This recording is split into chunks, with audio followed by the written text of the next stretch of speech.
지금 중동이 난리잖아요. 이스라엘 하마스 전쟁에 또 이스라엘 헤즈볼라 교전에 이스라엘이 시리아 공항을 폭격을 한다든가 이스라엘이 이스라엘 서안지구에 공습을 한다든가 난리가 아니에요. 지금 중동의 상황이 어디로 갈지도 몰라요. 이런 와중에 말입니다. 윤석열 대통령이 사우디아라비아 카타르 방문에 나섰습니다. 왜 그럴까요? 아마 제 생각에는 굉장히 위기감을 느꼈지 않을까. 지금 급하다, 급해 이렇게 생각했을 거라고 예상합니다. 왜냐하면 말입니다. 경제 성장률이 엉망이거든요. 여러분 보시다시피 2분기에도 경제 성장률이 0.6%입니다. 1분기도 마찬가지예요. 1분기도 0.3%예요. 작년에는 마이너스 0.3%고요. 윤석열 정부가 출범을 하면서 경제를 강조를 해서 대통령 실장도 경제인 출신, 국무총리도 경제인 출신, 일색으로 정부의 어떤 구조를 꾸몄거든요. 그런데 이 경제가 좋아지지 않아요. 세계 경제가 좋아져야지 우리가 수출이 많아져서 우리 경제가 좋아질 텐데 세계 경제가 지금 전쟁 중이죠. 어떤 중국은 꼬꾸라지고 있죠. 미국은 부채 주도의 성장은 하지만 이게 뭐 시장의 위험성이 굉장히 크죠. 그러니 우리 수출은 예상보다가 늘어나지도 않고요. 고전을 겪고 있습니다. 그러니까 대통령이 나설 수밖에 없는 그런 절체절명의 상황이다. 저는 그렇게 생각이 듭니다. 해외 투자은행들도 대한민국의 올해 경제 성장률을 1% 내외로 잡고 있습니다. 심지어 노무라 정권은 마이너스 0.4%까지 예상하고 있어요. 우리 정부 한국은행은 1.4%를 예상하지만 UBS도 1.1%고요. 시티은행은 0.7%고요. 홍콩 상하이은행도 1.0%입니다. 굉장히 낮게 잡고 있습니다. 그러니까 대통령이 제가 생각해서는 위험을 무릅쓰고 사우디아라비아 방문을 강행했다. 저는 그렇게 생각을 합니다. 저는 우리가 버마의 아웅산 테러 생각이 나시죠? 그 정도로 말입니다. 소름이 끼치는 일이에요. 조 바이든 대통령이 이스라엘 방문할 때도 위협적이지 않았겠습니까?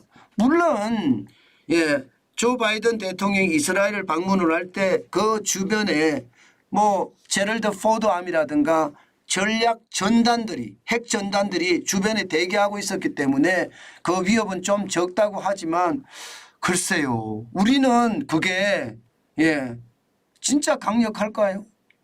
그런데도 갔다는 것은 어떻게 생각하면요. 대통령으로서 할 일을 한다. 저는 솔직히 그렇게 생각했습니다.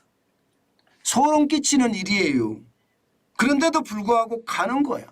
가서 어떻게든 쉽게 생각하면요. 중동붐을 만들겠다는 거예요.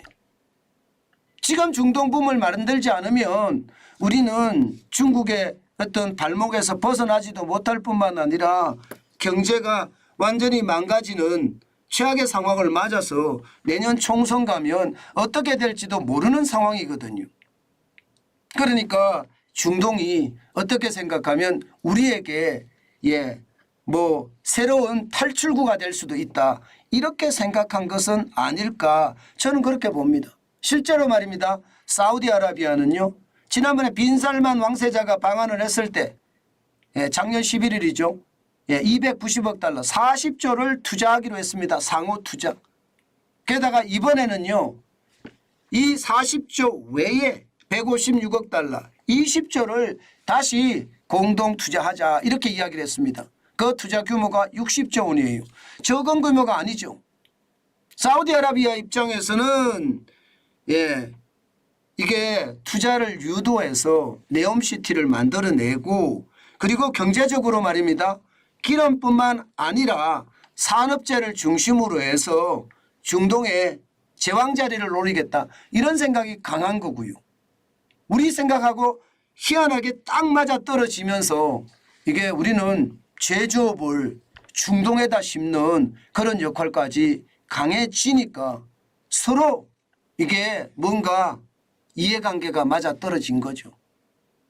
그러니까 윤석열 대통령은 위험을 무릅쓰고 날아갔다 저는 그렇게 봅니다.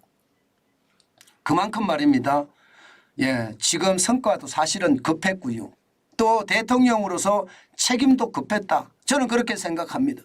실질적으로 이번에 뭔가 일어나야 되는데 뭐 MOU 말고요. MOU라는 건 할 수도 있고 안 할 수도 있는 문제예요. 실제로 투자가 이루어지는 그런 사업이 많이 터져야 되는데 터지기는 터지는 모양새입니다. 지금 보시면 말입니다. 현대차 조립공장 사우디 국부펀드와 공동 투자를 하는데 4억 달러를 투자하겠다. 쉽게 말하면 사우디에 현대차 조립공장을 짓겠다는 거예요. 그러면서 말입니다. 사우디 리야드라고 해야 되나 수도가요. 여기에 30%는 바꾸겠다예요. 바꾸겠다. 뭘로 바꾸느냐. 이게 전기차 내지는 친환경차로 바꾸겠다예요. 그러면서 적어도 말입니다. 적어도 1년에 30만 대 정도 생산하는 조립공장을 일단 만들자 여기에 합의를 했습니다. 뭔가 이제 가시적인 투자가 나온 거죠. 여기에다가 원유 공동 비축도 530만 배럴 이 정도면 말입니다. 이 정도면 우리 비축량을 기준으로 했을 때도 상당한 규모입니다.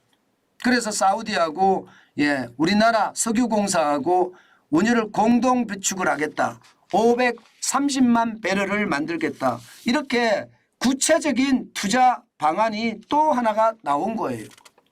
아마 지금 계속해서 이번에는 뭔가 성과, 숫자를 만들어낼 거라고 저는 생각을 하는데 그 숫자들이 앞으로 계속 터져 나갈 거다 이렇게 생각합니다. 이 외에도 말입니다. 예를 들어 DLENC가 사우디아라비아하고 담수화 협력 양해각서를 체결을 한다든가 등등 해서 51건의 21조 투자를 만들어낸다 하는 이야기가 계속 나오고 있습니다. 어쨌든 이번에 급하게 갔고 위험 속에 갔기 때문에 뭔가 숫자를 만들어내야 되는데 이런 현대차 조립공장이 만들어지는 이런 숫자들이 많이 나타났으면 좋겠습니다. 지금 윤석열 정부는 어떻게 생각을 하면요. 제2의 중동 붐을 일으켜서 K제조업의 교두보를 지금 사우디아라비아에 만들겠다 이거거든요. 과거의 중동붐은 건설이었다면 제2의 중동붐은 제조업이다. 이렇게 생각할 정도로 강하게 지금 밀어붙인다 이렇게 보입니다. 저는 이 와중에서 말입니다. 사우디아라비아하고의 어떤 경제협력을 강화하는 것 잘 살펴가면서 해야 된다 이렇게 생각은 합니다. 왜냐고요? 실질적으로 말입니다. 한국 사우디아라비아의 교역량은 굉장히 빠른 속도로 늡니다. 2020년에 193억 달러였던 것이 2022년에는 465억 달러입니다. 2년 사이에 140.9% 272억 달러가 늘었습니다. 그런데 2023년에는 오히려 좀 줄어들고 있죠. 지금 9월까지 282억 달러니까 이게 12월까지 간다고 하더라도 말입니다.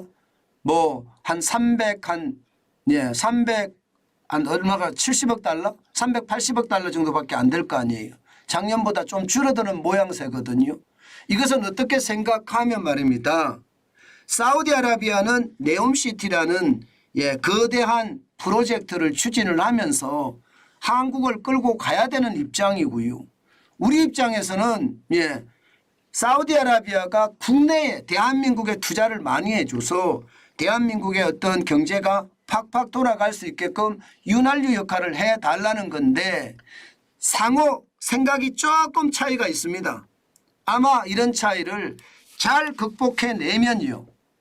저는 지금 우리 경제가 어떤 막다른 골목에 들어서 있다 이런 생각이 드는데 이런 부분이 좀 많이 해소돼 가지 않을까 그런 생각도 해봅니다. K제조업의 어떤 상황이 사우디아라비아에 하나의 큰 단지가 만들어져서 중동을 제패할 수 있는 그런 상황으로 점점 발전한다면 충분히 가능성도 있죠. 게다가 사우디아라비아만 방문하는 것이 아니라 카타르도 방문하잖아요. 지난번에는 아랍에미레이트를 방문을 했었고요. 이런 것을 감안을 해보면 말입니다.